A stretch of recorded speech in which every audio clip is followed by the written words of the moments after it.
Alright, welcome back to this full Excel eSports course. Today we are going through the first video in the programming chapter, which is going to be all about let and lambdas. As mentioned previously, this chapter is going to be a bit more complicated than the other ones, so I'd recommend if you're new here, go and watch the other ones first. This video is also going to be kind of fundamental before we can move on to recursion, which will be the next video, because scan, reduce, map, the type of formulas you will use in recursion often require the input of a lambda to get them to do what you want. So we need to understand lambdas first. But we're going to start with let and then transition to lambdas because I think that's the way to go, and I'll explain them as best as I can. So the idea of let is as follows, and it is a bit like programming really. You will set a number of variable names and assign a value or formula or something to those variable names. And then once those are set up, you can call on those variable names to return the calculation. So I'm going to pretend you have never seen let and lambda and you have no idea what I'm on about, so let's go through some examples.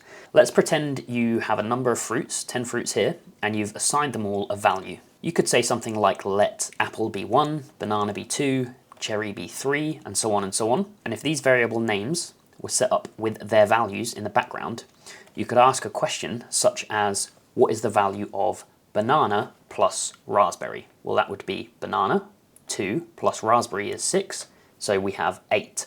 But what I could also do is complicate banana to be 2 plus 5 minus 1 and so on. Whatever I like, I could do any complicated calculation there that I want. Now let's ask the question again, what's the value of banana plus raspberry?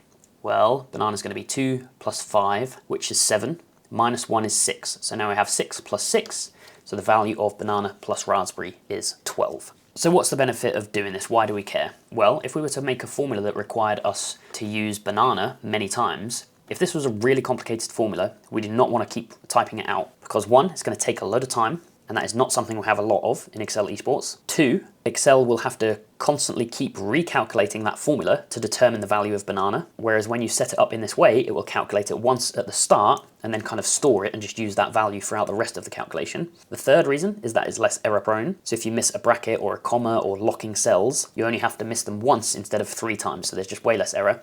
I guess a fourth benefit is that it's easier to read and kind of audit your formula and the steps that you've done, and there's probably many more. So I've set up a pretend question here, and we're going to go through it without let in the way we may have done it before, and then I'm going to go through it a new way with let. And the question is as follows. Look up a given fruit. If the value is above the threshold, then return that threshold. Otherwise, return the value. And then I'm saying the threshold is going to be the number of letters in the fruit, and the value is what we've defined here. So let's do this without let. We want to first get the value of the fruit, I guess. So let's look up orange in here to get its value. And we want to know if that is above the threshold. So let's say, is that above the length of itself? So that's our threshold. Let's wrap it in an if. So if it's above the threshold, then we return the threshold. So len of this.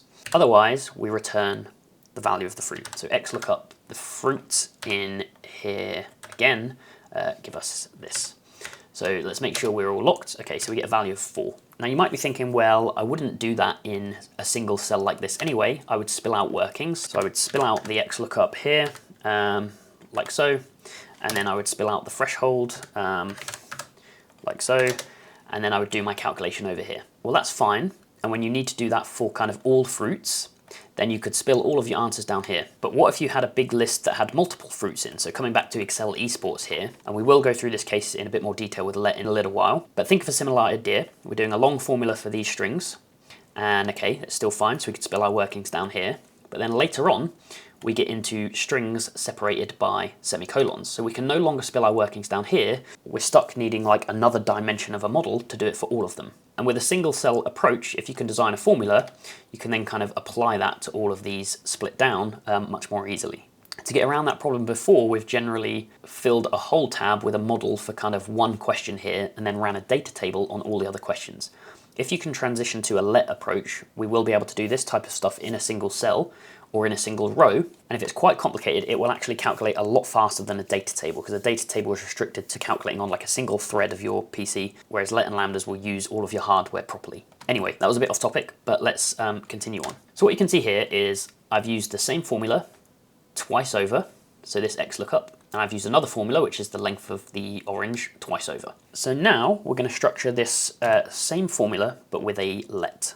So the way it starts is you say equals let, And then the syntax is essentially variable name, variable calculation, which is assigned to that name, and then variable name 2, variable calculation 2, and so on for as long as you like. So you have those sets of 2s, and then your last argument is simply a calculation that will use those variable names, or not, you don't have to, and that will spill your result. So let's show you what I mean, and it will make sense. So it's good practice to name your variables intuitive things. So let's say fruit value. And one thing to note about these variable names is you can't have spaces in them. If you want to put spaces, put an underscore instead. You also don't want to have things like let A1 be something, because A1 is a cell name. You also don't want things that are other formulas. So N is a formula, for example. Here you've got N of something. So, just be careful about your names. Use normal English words is normally best practice, unless you're very familiar with what's going to trip you up already. So let's say fruit underscore value. So there's our first variable, and what's that variable going to be? Well, it's going to be XLOOKUP, the orange in here, and return here. So at this point, I have one variable name, one calculation. So I could just stop there and now call out my variable name. And what that's going to do is it's going to give me fruit value, which is 4. So what this is saying is that the fruit value is this calculation, return me that fruit value.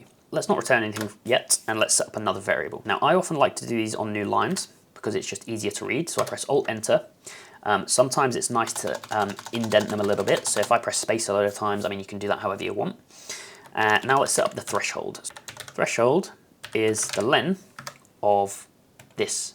That's great. So now we have 2 variable names and 2 calculations. And that means I'm now able to call on any of them. So I could spill fruit value, and you'll normally know if your syntax is right because these variable names will start coming up in the formula bar as kind of auto suggestions. So I can press tab to enter that. So the fruit value is 4. Let's change to look what the threshold is. So the threshold is 6. So let's do a new line. And at this point, we could just do our end calculation. So we could say if fruit value is greater than threshold, give me the threshold, otherwise give me the fruit value. And there we go. So now we should get the same answer no matter what kind of thing we put in this box. So we get 7 for blueberry, for example. Now, one thing that you can do as well, instead of just defining your output calculation like this, you could give your very final output a name. So we can come back into this let formula and give it a name instead. So I could say end. I often use that one. You could do final calculation, whatever you like. And then I can spill end here. So the benefit of setting up an output name for your final calculation is that it lends to debuggability. So I can say fruit value, I can say threshold, I can say end, which are all of my variables now, and I can see kind of how the calculation works. Even better, because I have these variables named, I could say something like vstack or hstack, fruit value, threshold, end, and then I'll see all of the steps calculated for me. So I can see blueberry, the fruit value is 7, the length of it is 9, the value is not above the threshold, so we return the value, which is 7. So just to talk about some of those benefits that I mentioned earlier, where this let calculates the fruit value, the formula is done once, and then the value attached to this name is kind of stored, the same as the threshold. So when I call them here, there is minimal processing power going on in the background because it's not recalculating that XLOOKUP. Let's just turn our final variable back to end. Whereas in this calculation, I am calculating the XLOOKUP there, I'm calculating the length there, so on, and the XLOOKUP again there. So if you've ever been at work and you've seen spreadsheets where people use a lot of formulas twice over, and then they carry it down in a bunch of cells, well, you're essentially doubling, tripling, quadrupling the calculation time of that workbook. So that's a very basic introduction to let. Now let's get a little bit more complicated and show this in an actual Excel eSports case. So I'm going to use this bit of music case, and the idea of the case was that you were given a status message in binary, which was 24 digits, 3 times 8. And the instructions tell us that the first 8 digits are split into 4s. Those first 4 telling us whether the note is on, off, or it's a control change. The next 4 tell us the channel. The next 8 tell us the key, and the final 8 tell us the velocity. So throughout the case, we'll be asked to find these things, these status bytes and what they mean, and then we'll need to do a number of calculations with them. So all of this information was actually presented up front in the video. So a lot of people, myself included, wrote a let in the 5 minutes you have when you see the video that pulled all of this stuff out, and then we could come into here and immediately pull out all of the information we liked for any question. So I'm just going to copy these instructions to a new tab.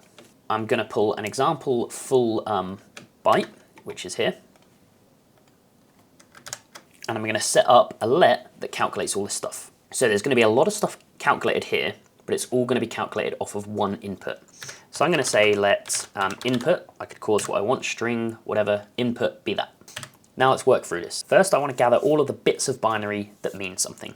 So let's say status byte, let's put a few spaces between this. So the status byte is the first 4. So I'm going to say that is the left of our input and 4. I'm going to kind of lay this let out so all of these status bytes are in one line, and then I'll do the calculations in other lines. So I know the channel is the next 4. So let's say channel is mid. So we already gathered the first 4 digits. We need to gather the next 4. So we're going to do mid of the input, but we're going to start at character 5 and pull out the next 4. Then we have the key, which is the next 8. So the key is going to be mid of input, start at 9 and give us 8 characters. And then the final 8 is the velocity. So velocity is mid of the input. 2 lots of 8 is 16, so we want to go one further. So it's from character 17, and we want to gather 8 of them. So we have like 4 formulas going on here. So let's just spill a new line, and let's do vstack as a quick check, and let's gather all our variables. So status byte, channel, key, velocity. Let's have a look what that looks like for a second. Here are our 4 sections. It's the first 4 characters, the next 4, the next 8, the next 8, and that looks right. Now, when you build this for real, you won't necessarily do all these checks unless you need to debug. You'll then do something like this at the end, and so on. So now let's translate that stuff to English, i.e. this first kind of 4 digits represents no on, no off, control change, and so on. So let's say status, that's going to come from the status byte, and we're going to say if the status byte equals 1001, and that's going to be text, then it's note on, so note on. Otherwise, if status byte equals 100, then we are note off, so note off. The last one left is control change, so control change. So let's close our brackets, and then let's just spill the status for a second. So we can see the status of this string, and we can apply this formula to any string now to find what the status is. Now let's gather the next things. So the channel is going to be converting the binary into decimal here, and then it's going to be looking up the instrument here. So why don't we do channel and instrument in one place? So let's say channel number, because we've already used channel before. This is another watch out. You don't want to recycle names by accident because you will overwrite whatever the last name was. So channel number is going to be decimal, and we've been through these formulas before in the previous videos. Decimal of the channel, and we're in base 2. Now let's get the channel name. Channel name, and I'm writing this out very fully. If I was doing this for real, I would use shorter names like CN for channel name, just because you don't have the luxury of time in a real case. So that's going to be xlookup the channel number in this table here, and let's lock it and give us the instrument. So that's the channel name. So let's just have a quick look at our channel number and channel name. I'm going to say hstack channel number and channel name, and we get 1 acoustic grand piano. Now there's 2 more bits of information we haven't kind of pulled a full calculation for. Data byte 1, which is the key, and the velocity. So let's do that. Key note, and that's going to be again decimal of the key from base 2, and we want to xlook that up in our list of notes here. So here's the key numbers, here's the key notes. I'm not going to spill the workings now, I'm just going to do the velocity, which is just a number. Velocity number is decimal of the velocity from base 2. Okay, so I have all of my names set up now. I've basically gathered all of the information possible from a string. And when I did this for real, I basically did this up front of this case, not in as much detail or as clearly laid out as this and clearly named, but I just gathered it all as quick as I could. Then when the timer for the case started, this was my output. I said hstack the status. I wanted the channel name, I wanted the key note, and I wanted the velocity. So I had, it's a note on to a grand piano, the note on is C4, and the velocity I have still got the binary here because I haven't called it velocity number at the end. So let's spell out velocity number. So now I have all of my the things I could ever possibly want. So that was a lot of setup, and you can probably start to see why this chapter is called programming, because this is just like a programmer. You will write out variable names, calculations, recall them. I could call this output something and then reuse it later down the line, and you're kind of distilling what can be big calculations into single names. So now let's apply that to some of the questions. So if I come here and I put my input as this, so I'll need to change my input, I get all of the information about this note now. So I can come down here, and all they were looking for in this question was the instrument. So I can say equals this instrument. I have that information. Now let's jump to a question that's further along, this example 4.